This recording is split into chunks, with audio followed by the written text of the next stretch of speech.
Is he still amongst us? Not in the literal existential sense, for surely the man still breathes. But where precisely is Donald Trump? A phantom in the political landscape. He has vanished from our public screens, a stark absence stretching over 3 bewildering days since that now infamous, tumultuous cabinet meeting on Tuesday. The digital realm has been abuzz.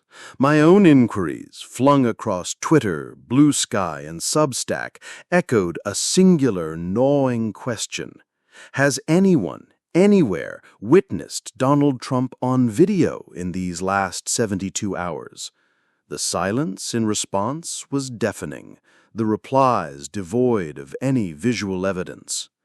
The White House, in a rather flimsy attempt to quell the rising tide of speculation, offered a lone photograph, a smiling Trump in the Oval Office beside some new, nondescript trinket.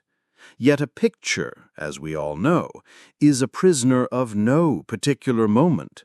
It could have been taken at any time, a ghost from a past timeline.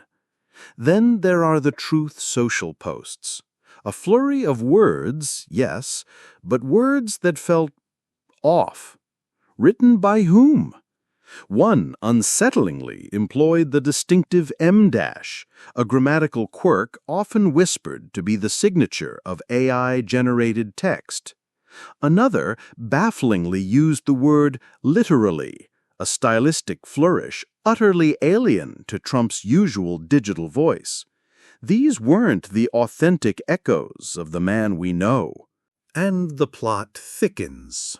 News broke of a temporary flight restriction, a TFR, filed for a planned trip to New Jersey where Trump was slated to deliver remarks tonight.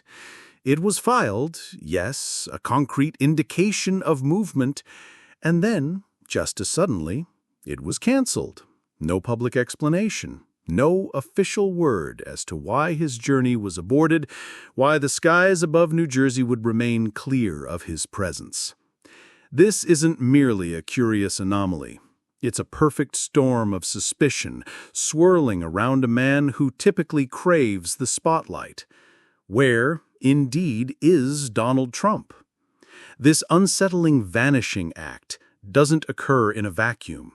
For weeks now, a persistent hum of concern has followed him, whispers about his health growing louder, more insistent. We've seen the swollen ankles, earning him the less-than-flattering moniker of Kenkel's Caligula. Then came the inexplicable bruises on his right hand, hastily masked by a thick layer of makeup attributed to vigorous handshaking. A convenient, if unconvincing, explanation. But when identical bruises manifested on his left hand, a hand not typically extended for a vigorous greeting, the narrative began to unravel. Let me be clear. This isn't about conjuring grand conspiracies. This isn't about declaring him deceased or incapacitated. This is about circumstance. It's about a man who is usually a constant, visible presence, now strangely absent for 3 consecutive days. No video, a canceled flight, peculiar, almost alien social media posts, all set against a backdrop of escalating public concern for his well-being. What is truly happening behind the scenes? What do you think? Is this merely a storm in a teacup, or are we witnessing the prelude to something far more significant?